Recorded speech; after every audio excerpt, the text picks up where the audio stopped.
Hello friends, इस video का हमारा टॉपिक है पेरोल सिस्टम के अंदर हम अटेंडेंस बेसिस के ऊपर कैसे सैलरीज अपने एम्प्लॉयज़ को पे करते हैं और पे हेड कैसे क्रिएट करते हैं अटेंडेंस बेसिस पे। तो आइए उसको डिस्कस करते हैं। तो सबसे पहले आपने पेरोल इंफॉर्मेशन के अंदर जाना है। इसको एक्टिवेट करने के लिए मैंने आपको बताया था पेरोल सिस्टम को F11 के अंदर जाकर आपने ये एक बार देख सकते हैं। अकाउंटिंग फीचर्स के अंदर जाकर कंपनी सेलेक्ट करके यहाँ पे ये पेरोल की ऑप्शन होती है, इसको एक्टिवेट कर लेना है। तो पेरोल की ऑप्शंस को एक्टिवेट करने के बाद आप देख सकते हो पेरोल की ऑप्शन एक्टिवेट होकर रखी है हमने पहले ही। और इसके बाद आपने पेरोल इन्फो के अंदर जाकर पे हेड क्रिएट करने हैं, जैसे कि मैंने आपको फ्लैट रेट बेसिस के अंदर पे हेड क्रिएट करने बताए थे। तो हम यहाँ पे लिखेंगे बेसिक पे पर मंथ, यहाँ पे हम लिखेंगे ऑन अटेंडेंस। तो हम अटेंडेंस बेसिस के ऊपर सैलरी पे करेंगे। कैसे अभी आपको पता चलेगा पूरा जब हम कॉन्सेप्ट फॉलो करेंगे। अर्निंग फॉर एम्प्लॉइज यहाँ पे सिलेक्ट करना है आपने, इनकम टाइप यहाँ पे फिक्स और यहाँ पे अंडर आपने डायरेक्ट या इनडायरेक्ट एक्सपेंस देना है। अफेक्ट नेट सैलरी आपने यस करना है। Name to be display in slip यहाँ पे लिखना है बेसिक पे, यहाँ पे हम लिखेंगे। और कैलकुलेशन टाइप के अंदर आपने यहाँ पर पहले हमने जब फ्लैट बेसिस पे किया था, फ्लैट रेट सेलेक्ट किया था, और अब हम अटेंडेंस लगाएंगे अपने एम्प्लॉयज़ की, उसके बेस पे हम उसको मंथली सैलरी के बेस पे करेंगे। जैसे हमने ऊपर लिखा है बेसिक पे पर मंथ, यानी कि हम मंथली सैलरी अपने एम्प्लॉय की डालेंगे। कैसे वो आपको पता चलेगा। तो फिलहाल आप अटेंडेंस बेस पे, और यहाँ पर हमने ये अटेंडेंस रजिस्टर बना रखा है। अगर आप देखना चाहें इसको कैसे बनाना है अभी मैं आपको दिखाता हूँ। तो ये देखिए हमने अटेंडेंस रजिस्टर प्राइमरी, इसको हमने अटेंडेंस लीव विद पे के अंदर बनाया है, जिसके अंदर हम अपने एम्प्लॉयज़ की अटेंडेंस रिकॉर्ड करेंगे। और ये जो हम अटेंडेंस के बेस पे सैलरी देंगे, हमने यहाँ पे डिसाइड करना है कि मंथली बेस पे हमने ये सैलरी कैलकुलेट करनी है। तो मंथ के बेस पे हम उसको सैलरी यानी कि पे करेंगे, उसकी मंथली सैलरी एंटर करेंगे और फिर हम उसकी अटेंडेंस लगाएंगे। कैसे मैं सारा आपको बताऊंगा। यहाँ पे कैलकुलेशन पीरियड के अंदर आपने मंथ और basis of calculation as per calendar period का मतलब ये है कि अगर जून की सैलरी है तो जून में 30 डेज होते हैं तो 30 डेज के बेस पे सैलरी कैलकुलेट करेगा। जुलाई में 31 डेज होते हैं, जुलाई में 31 डेज के बेस पे कैलकुलेट करेगा। तो एज पर कैलेंडर हम सेलेक्ट करेंगे। तो इस तरीके से हम ये बेसिक पे per month on attendance basis जब देते हैं पे हेड क्रिएट करते हैं। इसके बाद आपने बेसिक पे यहाँ पे हम लिख लेते हैं बेसिक पे पर डे ऑन अटेंडेंस बेसिस। तो पर डे अगर हम अटेंडेंस बेस के ऊपर पे कर रहे हैं तो हम अटेंडेंस रिकॉर्ड करेंगे। कैसे वो मैं आपको बताऊंगा। यहाँ पे आप इनकम टाइप वेरिएबल या फिक्स सेलेक्ट कर सकते हैं। तो यहाँ पे हम वेरिएबल सेलेक्ट कर लेते हैं, डायरेक्ट या indirect expense, affect net salary, और यहाँ पे बेसिक से as per day on attendance basis. और कैलकुलेशन टाइप हम यहाँ पे on attendance basis attendance register के बेस पे हम लगाएंगे। और यहाँ पे हम देंगे कि डेज बेसिस के ऊपर हम सैलरी डालेंगे, यानी कि पर डे कितनी उसको सैलरी देंगे। पहले पर मंथ डाली थी लेकिन अटेंडेंस के बेस पे उसको सैलरी मिलेगी। अब हम पर डे उसकी सैलरी डालेंगे कि कितनी उसको पर डे मिलती है, 1000 या 400 या 600, और अटेंडेंस के बेस पे उसको हम सैलरी देंगे।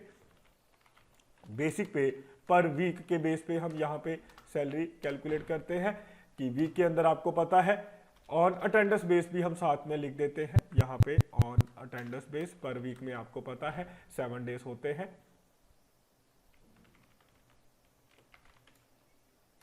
तो यहाँ पे हमने सिलेक्ट किया ऑन अटेंडेंस बेस पे अटेंडेंस रजिस्टर, और यहाँ पे वीकली हम सैलरी डालेंगे, यानी कि एक वीक की सैलरी मान लेते हैं उसकी 7000 है या 14000 है।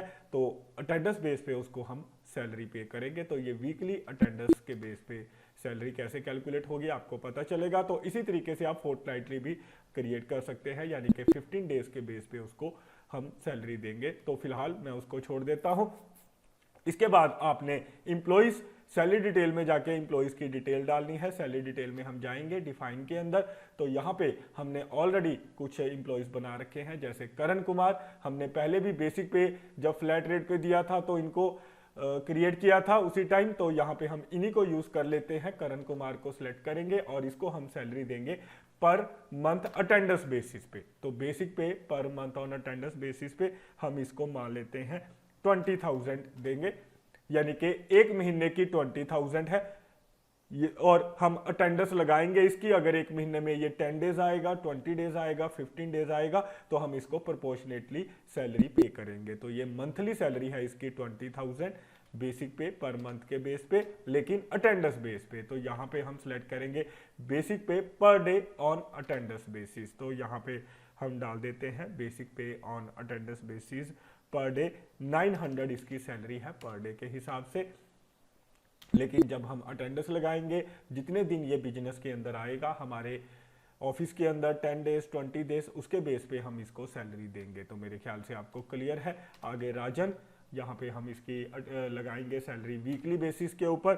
मान लेते हैं 14,000 पर वीक, यानी कि 7 डेज की 14,000 है। अगर ये 3 डेज आएगा, 9 डेज आएगा, तो प्रोपोर्शनेटली सैलरी कैलकुलेट हो जाएगी। 14,000 वीक का मतलब एक वीक की 14,000 है। तो इस तरीके से हम ये अटेंडेंस बेस के ऊपर सैलरी की डिटेल डालते हैं।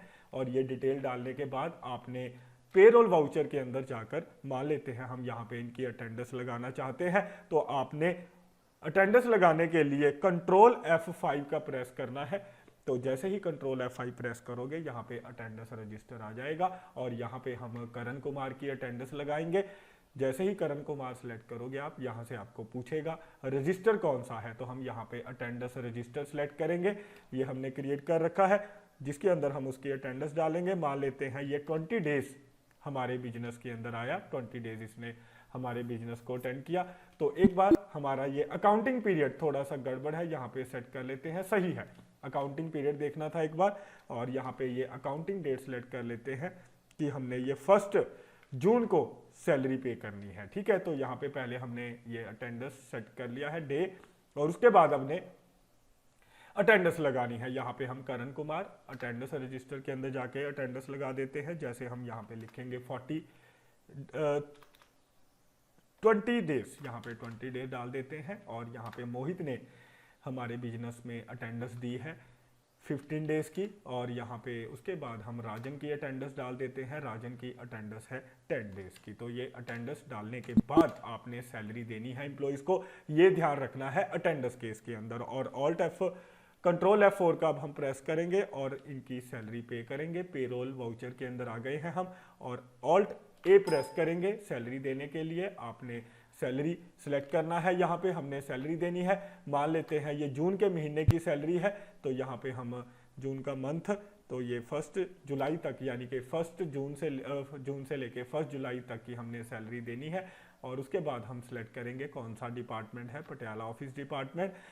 और उसके बाद हमने सिलेक्ट करना है, जैसे हमने मोहित जैन को या सबसे पहले करण कुमार को हमने सैलरी देनी है, तो आप हर एम्प्लॉय के बेस पे दे सकते हैं। तो ये देखिए, बेसिक पे पर मंथ अटेंडेंस बेसिस पे, मंथली अटेंडेंस पे इसकी जो सैलरी थी करण कुमार की, हमने वहां पे मंथली डाली थी, लेकिन इसने प्रोपोर्शनेटली वो 20 डेज हमारे बिजनेस के अंदर आया था। और ये जून के महीने की सैलरी है, तो जून के महीने की सैलरी 1 जून से लेके 30 जून तक 30 डेज की प्रोपोर्शनेटली उसने, जैसे हमने वहां पे कितनी सैलरी डाली थी वो आप देख सकते हो, आपको याद होगा हमने कितनी सैलरी डाली थी, उसके बेस पे इसने प्रोपोर्शनेटली 20 डेज की सैलरी काउंट कर दी है। तो ऐसे हम अटेंडेंस पहले लगाते हैं और उसके बेस पे, अटेंडेंस बेस पे हम सैलरी पे करते हैं। तो देख सकते हो आप, यहाँ पे हम सैलरी देंगे। फिर 1 जून से लेकर 1 जुलाई तक की हमने ये सैलरी पे करनी है। और ये पटियाला के अंदर जो हमारा एम्प्लॉई है मोहित, इसको हम सैलरी पे करेंगे। ये देख सकते हो इसकी 13,500 पर डे के बेस पे, यहाँ पे लिखा हुआ है बेसिक पे पर डे ऑन अटेंडेंस। हमने इसकी पर डे सैलरी डाली थी, और जितनी हमने इसकी अटेंडेंस लगाई थी 15 अटेंडेंस, यानी कि ये 15 डेज हमारे बिजनेस के अंदर आया है, तो 15 इंटू 600 के बेस पे मल्टीप्लाई करके टैली ने ऑटोमेटिकली अटेंडेंस के बेस पे इसकी सैलरी कैलकुलेट कर दी है। तो इस तरीके से अटेंडेंस के केस में पहले हम अटेंडेंस लगाते हैं, जितनी अटेंडेंस है, जितने दिन उसने हमारे बिजनेस में काम किया है। और अगर हमने सैलरी पर मंथ डाली है तो प्रोपोर्शनेटली उसने कैलकुलेट कर देनी है। अगर पर डे डाली है तो उसके बेस पे कैलकुलेट कर देगा। और अगर हमने, अभी आपको दिखाते हैं, पर वीक सैलरी डाली थी, अब हम यहाँ पे सिलेक्ट करेंगे। हमने यहाँ पे पर वीक सैलरी डाली थी एक एम्प्लॉय की, यहाँ पे हम सिलेक्ट करेंगे पटियाला ऑफिस डिपार्टमेंट, और हमने ये राजन की जो सैलरी डाली थी वो पर वीक के बेस पे डाली थी, तो इसने ये देखिए 20,000 कर दी है कैलकुलेट, क्योंकि हमने एक वीक की सैलरी 14,000 डाली थी, यानी कि एक वीक में 7 डेज होते हैं और हमने इसके आई थिंक सो 15 डेज दिए थे या 10 डेज, प्रोपोर्शनेटली इसने उस बेस पे अटेंडेंस बेस पे इसकी सैलरी कैलकुलेट कर दी है 20,000। तो आप चेक करके देख लीजिएगा, आपको पूरा कॉन्सेप्ट मैंने समझा दिया कैसे अटेंडेंस बेस के ऊपर हम सैलरी पहले अटेंडेंस लगाते हैं और फिर उसके बाद पेरोल के अंदर जाकर अटेंडेंस बेस पे सैलरी पे करते हैं।